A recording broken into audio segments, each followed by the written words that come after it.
24వ division Kallurupalli RDT కాలనీలో అక్కడ నివాసం ఉంటున్న అన్ని కుటుంబాల వారిని కూడా ఐక్యం చేసి డ్రగ్స్కి వ్యతిరేకంగా గ్రామ కమిటీ ఏర్పాటు చేశాడు పెంచలయ్య. ఆ గ్రామ కమిటీ ఏర్పాటుకి మొత్తం కూడా గ్రామస్తులందరూ కూడా కూర్చోబెట్టి సమావేశం జరిపి పోలీసు అధికారులు, సెక్టర్ ఇన్స్పెక్టర్ని అట్లాగే ఇతర అధికారులందరూ కూడా ఆహ్వానించి, స్థానిక కార్పొరేటర్ని కూడా ఆహ్వానించి ప్రజల్ని చైతన్యపరిచే కార్యక్రమం చేశారు. ఇది నచ్చని, గిట్టని ఖచ్చితంగా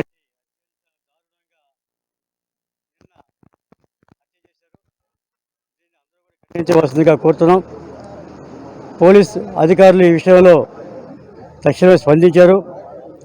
ఇంకా సీరియస్గా ఈ అంశాన్ని టేకప్ చేసి ఎవరైతే దోషులున్నారో వాళ్ళందరూ కూడా కఠినంగా శిక్షించాల్సిందిగా కోరుతున్నాం. అలాగే భవిష్యత్తులో ఇలాంటి పునరావృతం కాకుండా తగిన చర్యలు తీసుకోవాల్సిందని కూడా తెలియజేస్తున్నాం. అలాగే ప్రభుత్వానికి కూడా వీరు ఎస్సీ కులం సంబంధించిన పెంచలయ్య యొక్క మరణంతో ఆ కుటుంబం వీధుల పాలైంది. వారిని ఆదుకోవాల్సిందిగా, ఆర్థికంగా సహాయపడవలసిందిగా, అట్లాగే వారి భార్యకి ఉద్యోగం కల్పించవలసిందిగా డిమాండ్ చేస్తున్నాం. దారుణం జరిగింది. గంజాయి అమ్ముతూ రేపటి భావి పెంచలయ్య గారిని కోల్పోయాం. నిజంగా గంజాయిని అమ్మొద్దు, భావితీరాలని పాడు చేయొద్దు అంటే మీరు చంపేస్తారనుకుంటే మేమందరం కూడా సిద్ధంగా ఉన్నాం. పెంచలయ్య ఆశయానికి ఈ రోజు నుంచి నెల్లూరు ప్రజానీకం అంతా కూడా కట్టుబడి నిలవాల్సిన అవసరత ఉంది. గతంలో జనసేన పార్టీ తరఫున నగరంలో గంజాయి అమ్మకాలు 10 సంవత్సరాల నుంచి పెరిగాయి. ఈ బ్యాచ్ ఎవరైతే ఉన్నారో వాళ్ళు యువతని తప్పుదారి పట్టిస్తున్నారు. మత్తులో యువత ఏం చేస్తున్నారో తెలియడం లేదు. ఈ 10 సంవత్సరాల్లో నేర ప్రవృత్తి నెల్లూరులో పెరిగింది అని అనేక మంది ఎస్పీలని, ప్రజా నాయకుల్ని కలవడం జరిగింది. ఈ రోజున పెంచలయ్య గారి మృతి మనందరూ సమాధానం చెప్పాల్సిన బాధ్యత కూడా ఉందని మరొకసారి తెలియజేస్తున్నాను. వ్యక్తిగత అవసరాల కోసం, వారి సంపాదన కోసం బిడ్డల భవిష్యత్తును తాకట్టు పెట్టి ఈ అక్రమ గంజాయి సేల్స్ నివారించాల్సిన బాధ్యత తప్పకుండా ఉంది.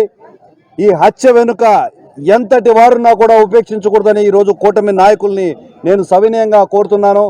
దాదాపుగా 5 సంవత్సరాల నుంచి నెల్లూరు నగరంలో ప్రధాన కేంద్రాల్లో ఈ గంజాయి అమ్ముతున్నారు. బిడ్డలు పాడవుతున్నారు. స్విగ్గీ డెలివరీ చేసినట్టు ఫోన్ చేస్తే గంజాయి ఇస్తున్నారని చెప్పి అనేక మార్లు మనం ఫిర్యాదు చేయడం జరిగింది. ఆ రోజున స్పందించుంటే ఈరోజు ఒక నిండు ప్రాణాన్ని కోల్పోయే వాళ్ళం కాదు. వరకు కూడా మీ పోరాటం సాగించాలని చెప్పి నేను సవినయంగా తెలియజేస్తున్నాను. పిల్లలకు కూడా తెలియజేస్తున్నాను. క్షణిక ఆవేశాల కోసం, మత్తులో మునిగిపోవడం కోసం గంజాయి నేర్చుకోవద్దు, గంజాయికి అలవాటు పడొద్దు, గంజాయి అమ్మొద్దు. దాని బదులు మార్షల్ ఆర్ట్స్ నేర్చుకోండి, వ్యక్తిత్వ వికాసానికి తోడ్పడతాయి. మీ నుంచే ఈ స్టెప్ స్టార్ట్ కావాలి. యువత అంతా కూడా గంజాయి అమ్మకం ఎక్కడ జరుగుతున్నా కూడా మరొకసారి నిర్ణయం చేసుకున్నాను. కల్లూరుపల్లి హౌసింగ్ బోర్డు దగ్గర ఉన్నటువంటి ఆర్డీటీ కాలనీ దగ్గర జరిగినటువంటి హత్య చాలా కిరాతకమైనటువంటి హత్య. సంఘ విద్రోహ శక్తులు అక్కడ ప్రజా సమస్యల మీద పనిచేస్తున్నటువంటి డ్రగ్స్, మత్తు మందులు, వీటికి వ్యతిరేకంగా ప్రజల యొక్క సమస్యలను తీసుకొని పనిచేస్తున్నటువంటి కామ్రేడ్ పెంచలయ్యని అతి కిరాతకంగా కిరాయి గుండాలను కూడా ఉపయోగించి అక్కడ ఉన్నటువంటి ఆ కామాక్షి అనేటువంటి ఒక ఆమె మొత్తం అనేక సంఘ వ్యతిరేక కార్యకలాపాలు చేస్తూ ఆ సంఘ వ్యతిరేక కార్యకలాపాలకి వీళ్ళు అడ్డుగా ఉంటున్నారని కొంతమంది అరాచక శక్తులను ప్రోత్సహించి ఆమె స్వయంగా ఘటన దగ్గరికి వెళ్ళి వాళ్ళ సంఘ విద్రోహ శక్తుల ద్వారా వాళ్ళందరూ అతన్ని పెంచలేని చంపించడం జరిగింది. చాలా దుర్మార్గం. ఇటువంటి హత్యల పట్ల పోలీసు అధికారులు కఠినంగా వ్యవహరించాలి, వాళ్ళని కఠినంగా శిక్షించాలి. అన్ని ప్రాంతాల్లో కూడా కట్టుదిట్టమైనటువంటి చర్యలు, ఈ గంజాయి, మత్తు పదార్థాలు వీటికి వ్యతిరేకంగా కఠినమైనటువంటి చర్యలు తీసుకోవాలి. అప్పుడే ఈ ఆగడాలకి అడ్డుకట్ట వేయటం జరుగుతుంది. అధికార పార్టీ కానీ, స్థానిక శాసనసభ్యులు కానీ, ఇతర అందరూ కూడా పోలీసు అధికారులు కానీ దీని పట్ల కఠినంగా వ్యవహరించాలని చెప్పేసి కోరుతా ఉన్నాం. ఈ చనిపోయినటువంటి పెంచలయ్య కుటుంబాన్ని ఆదుకోవాలని చెప్పేసి కూడా విజ్ఞప్తి చేస్తా ఉన్నాం. నెల్లూరు జిల్లా అంటే ప్రశాంతతకి మారుపేరు. నేరాల నియంత్రణ అనేటటువంటిది ఇక్కడ సజావుగా జరిగేటటువంటి ప్రాంతం. ఈ ప్రాంతం గత 10 ఏళ్ల నుంచి గంజాయికి, డ్రగ్స్కి, మత్తు పదార్థాలకి అడ్డాగా మారిపోయింది.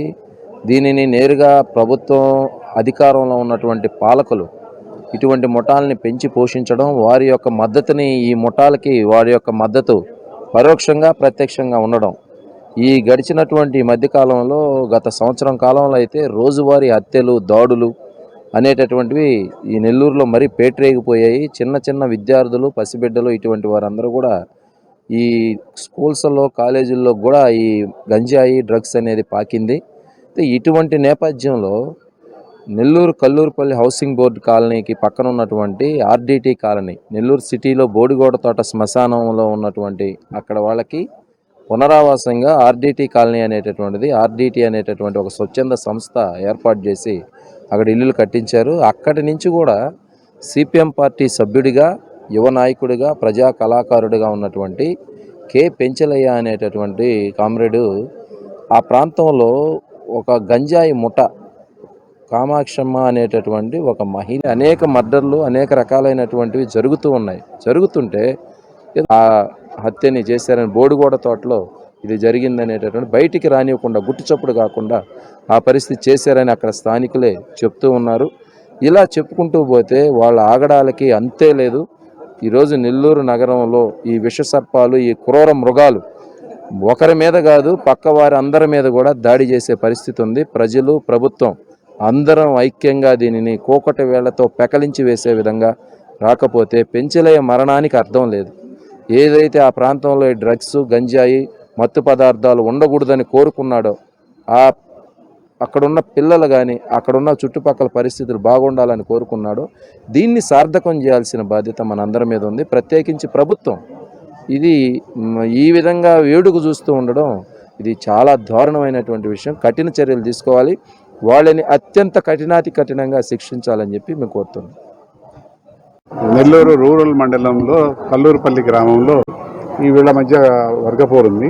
దాంట్లో భాగంగా ఇతనికి వాళ్ళకి గ్రడ్జెస్ పెరగడం వల్ల నేను ఈవినింగ్ స్కూల్ నుంచి వాళ్ళ బాబుని తీసుకుని వచ్చే క్రమంలో వెనక నుంచి స్కూటీతో గుద్ది అతని కింద పడేటట్టు చేసి కత్తులతో నరికి చంపారు. సుమారు ఒక 10 మంది 3 బైకుల్లో పాల్గొన్నారని చెప్పి ప్రాథమికంగా తెలుస్తుంది. దీంట్లో ఈ ఇన్సిడెంట్ జరిగిన తర్వాత మా ఎస్పీ గారు స్పెషల్ టీమ్స్, అడిషనల్ ఎస్పీ సౌజన్య గారి ఆధ్వర్యంలో ఫామ్స్ చేయడం జరిగింది. దాంట్లో భాగంగా మా ఇన్స్పెక్టర్ వేణు కోవూరు దగ్గర షుగర్ ఫ్యాక్టరీ దగ్గర సమాచారం వచ్చి ముద్దాయిల ఆచూకీ ఉన్నదని చెప్పి కారుని సెర్చ్ చేసే క్రమంలో తెల్లవారుజామున 3 గంటల ప్రాంతంలో సుమారు అక్కడ ఒక ఆగంతుకుడు వేణు ఇన్స్పెక్టర్ గారి పక్కనే ఉన్న ఆదినారాయణ హెడ్ కానిస్టేబుల్ మీద వెపన్ కత్తితో దాడి చేయడం జరిగింది. ఆ దాడిలో అతను తప్పించుకున్నారు. త్రుటిలో షోల్డర్ మీద, చేతి మీద గాయాలైనవి. ఈ క్రమంలో ఆదినారాయణ సేవ్ చేయాలనే క్రమంలో మా ఇన్స్పెక్టర్ వేణు ఫస్ట్ ఒక రైట్ ఆఫ్ ప్రైవేట్ డిఫెన్స్ కింద ఫైర్ ఓపెన్ చేయడం జరిగింది. ఎయిర్లో గాలిలో ఒక రౌండ్ కాల్చారు. తర్వాత ఈ తగాదాకి మూలం కూడా అదుపులో ఉన్నాడు. మిగిలిన ముద్దాయిల గురించి ఎఫర్ట్స్ పెట్టున్నాము, టీమ్స్ తిరుగుతున్నాయి, వాళ్ళు కూడా న్యాప్ చేస్తాం. Thank you.